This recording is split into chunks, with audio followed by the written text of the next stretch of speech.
With grocery prices at an all-time high, the lead singer of the Village People threatening to sue anyone who thinks the song YMCA is gay, and those pesky old Chiefs finding their way back to the Super Bowl, it's been a pretty easy week to get fired up!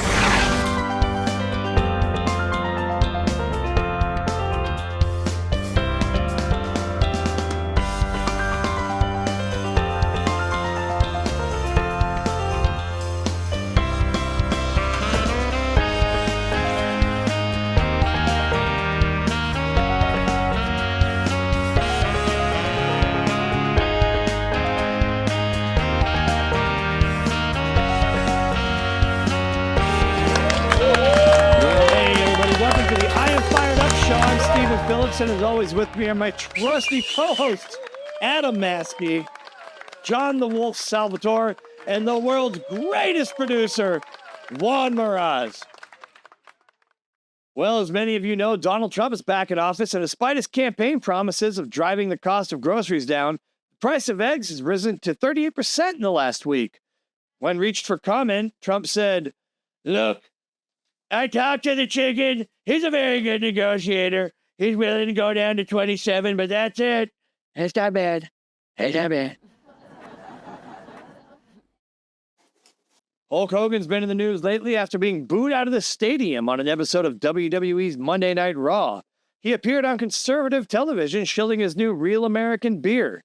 Real American Beer is being praised by many as it finally answers the question, what if Bud Light tasted more like piss? In a recent podcast, Amy Schumer confessed that she has never had an orgasm from penetration, stating, "That's a scary thing to say out loud. An even scarier thing to say out loud, I just had sex with Amy Schumer." UFC fighter Bryce Mitchell is also making headlines this week, but on his first episode of his new podcast, he said that Adolf Hitler was a good guy based on my research.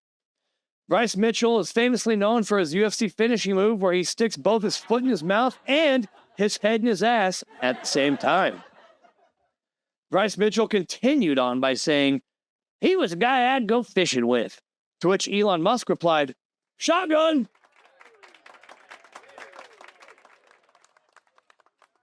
This week, the lead singer of the Village People has threatened to sue anyone who called their hit song YMCA a gay anthem. He was quoted as saying, "It is a false assumption based on the fact that my writing partner was gay, some of the Village People were gay, and that the first Village People album was totally about gay life." He then pulled his pants up, got in his car, and got the hell out of the bathhouse. And finally, after months of restoration, archaeologists have returned a 2,000-year-old Roman dagger to an almost new state. Finally, giving Adam Maskey's penis a glimmer of hope. And ladies and gentlemen, since it is our Super Bowl special this week, we're going to turn things over to Adam Maskey in sports. Adam, a lot of sports news going on this week.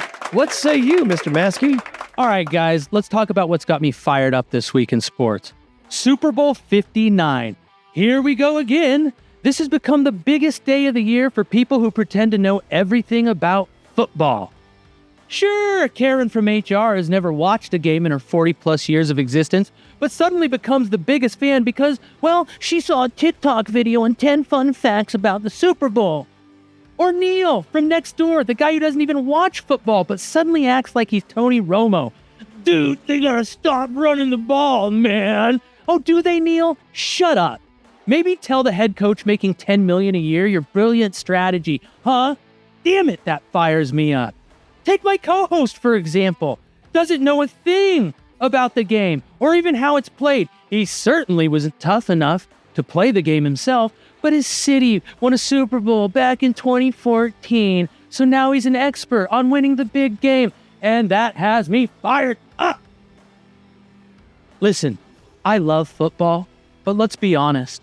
This game isn't even about football anymore. It's about the commercials, the halftime show, and how much greasy food Americans can shovel into their fat faces before halftime. Hey, I love a good 7-layer dip.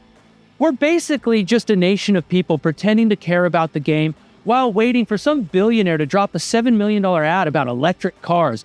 What the hell happened to V8s? This has me beyond fired up. But we will debate gasoline versus electric engine efficiency on another episode. Until then, let's take a look at the matchup. So who do we got this year? Oh, look! The Chiefs! They're back! Again! This time attempting to be the first team in NFL to win 3 in a row. This is Mahomes' 47th Super Bowl? Every time I turn on the game, there he is, running around, throwing passes sideways, upside down, blindfolded, underwater. I mean, it's like watching Steve play Madden on rookie mode, and that has me fired up. And on the other side, we've got the Eagles. Good for them. They deserve it, right? Their fans deserve it, don't they? Give me a frickin' break. I mean, they beat the shit out of Santa Claus, for crying out loud. They riot and destroy their city even if they win. No one's more fired up than Philly fans, and hell, they've been here before. In fact, they were here 2 seasons ago against these very Chiefs, where they absolutely blew it to the highest degree and allowed Mahomes to do what Mahomes does. Drive down the field with no time left and watch Butker's sexist ass, make a game-winning field goal. That's what the Chiefs do. Maybe Philly has every right to be fired up. Now I'm fired up. So what's different this year? The Chiefs train is still conducted by Andy Cheeseburger Eaton Reed. The tracks are still being laid by Mahomes at the highest level, and Kelsey just seems unstoppable, moving forward for more yards after every failed attempt to be tackled. Honestly, that's got me fired up. Just change your name to Swift already. We see you wearing her panties. It's 2025. We don't care anymore. The Eagles still have Jalen Hurts, who is a force himself. He can run the ball if he has to. He can spread the ball with threats like Brown and Smith at wideout. He's got a coach who ain't afraid to shed a tear during the national anthem on television being broadcasted globally. So what's different? The obvious is an improved defense, a defense that gets interceptions and turnovers, one that gets sacks and makes big stops when it needs to. These are all regularities they did not have a few years ago. But the biggest improvement, in my opinion, is the addition of tour de force running back Saquon Barkley. I mean, what a bunch of idiots the Giants are for giving him up. If anyone has the right to be fired up, it's Giants fans watching their former running back sensation actually be a sensation and get to run the ball behind an offensive line and organization that seems to actually give a fuck. Saquon Barkley looks like an NFL MVP this year. And if the Eagles can somehow get past Mahomes and the Chiefs, maybe a Super Bowl MVP as well. The Chiefs come in with a 15-2 regular season record and the Eagles 14-3. Chiefs a 1 seed, the Eagles a 2. This is the best matchup we as fans could get. And I bet that fires the Lions up because they absolutely blew their chance. And they should be pissed. But this is a rematch of what could have been for the Eagles and what would have been a 3rd Lombardi trophy. It's just that the Chiefs felt otherwise and took that game and the 2nd Lombardi trophy right away and made it theirs. And now the Chiefs strive to win 3 in a row and be the first team in NFL history to do so. Tom Brady is fired up. Unfortunately for the Eagles, they again find themselves playing the golden children of the NFL who are direct descendants of the football gods themselves, the Kansas City Chiefs. There are men and women in black and white stripes that were sent here to protect these children. They also seem to have money on the line, and, well, that money is on the Chiefs.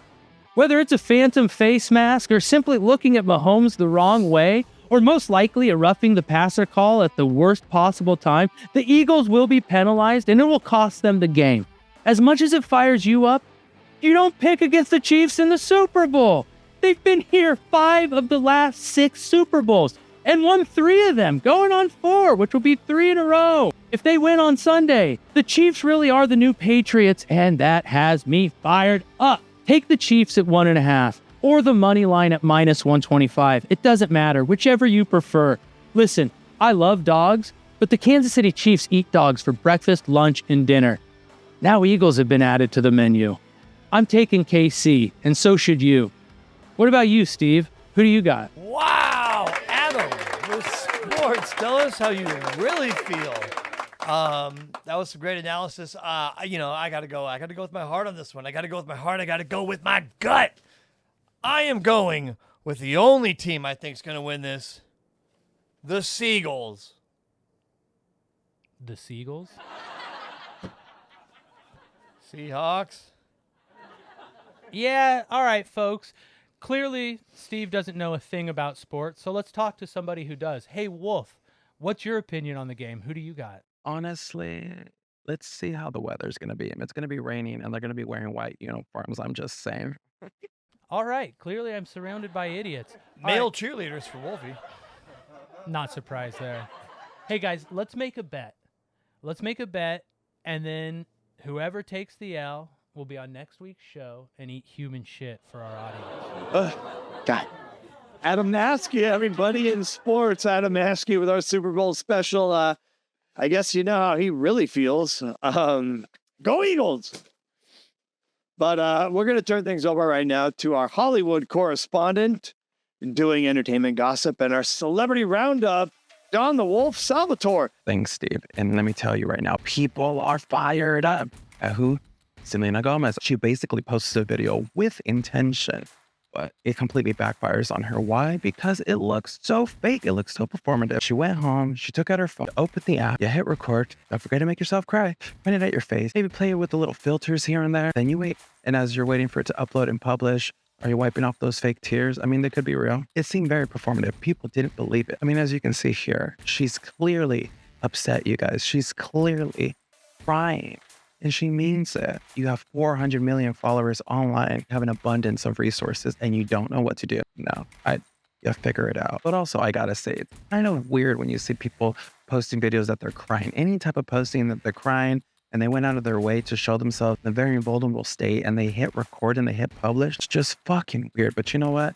Let's get on to the situationship, the entanglement. I mean, Justin Baldoni and Blake Lively's lawsuit that we've all just been paying attention to the last couple of weeks, especially this week when Justin Baldoni's lawyers released all the footage online, undoctored, so we could just go in like some good C-girl and be like, yes, yes, yes, yes. He has a right to defend himself. I mean, I don't understand how Blake is just publicly slander him, say horrible things, get everyone in previous cast and crews from 20 years ago to be like, oh my God, he's a bad person. Then all of a sudden, you destroy him publicly. So you're going to do the same. Don't try to gaslight us. We saw what we saw. And especially now since that website release earlier this week and people were able to download and watch everything. Yes, Queen. We saw receipts after receipts. And people weren't reaching for their florals, honey. They were reaching for their cell phones because everyone's engaged in this fucking store and they will be for the rest of the month. This is just my opinion. Fact. I think in my head that maybe your husband got jealous of Justin because he's cute. Or maybe he was afraid and insecure because he's afraid to lose you how he got you. Because don't you normally cheat on each other in co-stars and on sets? It's not how it's you put two attractive people together, it's gonna happen. But that's me. And maybe you guys were just trying to hide this whole relationship to begin with. That's obviously a stretch, but I'm just saying that's a theory that you got caught in your affairs. Just saying. But also going on to the sports now, since she's besties with Taylor and all her Swifties, I wonder if they're gonna have a photo op. If she's gonna be in a VIP booth and watching the game. Act like nothing's happening. Also too with this NFL branded relationship about Taylor and Kelsey, what doesn't really matter? Because you know what? It's me. I'm just gonna be watching for Kelsey's brother anyways. After that photo online, and we all saw him hulking out of his shorts. Ash. Us. See, Adam, I do know sports. Anyways, that's all I have. Back to you guys. And ladies and gentlemen, Wolfie with our celebrity gossip and entertainment roundup. We also had Adam Maskey giving us a hunk of sports. You really quick? I was actually doing my outro. This is a Super Bowl special, and you haven't even said your sport. Facts. So I understand you're doing your outro. Ooh, I got sports jokes. Hold on. Second, that's sports jokes.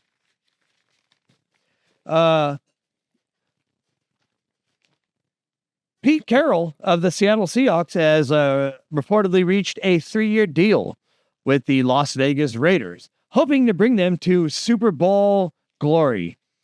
Pete Carroll said as long as the Las Vegas Raiders don't have a 1-yard line and a football, they should be okay. That's pretty good. It hurts as a Seahawks fan, but I wrote that joke. Here, look, I'm doing it for you right here. Yeah, you got that. You got that. That one hurts. I got Seahawks jokes. And ladies and gentlemen, the world's greatest producer, Juan Maraz. You almost had me, Adam. Check us out next week, guys.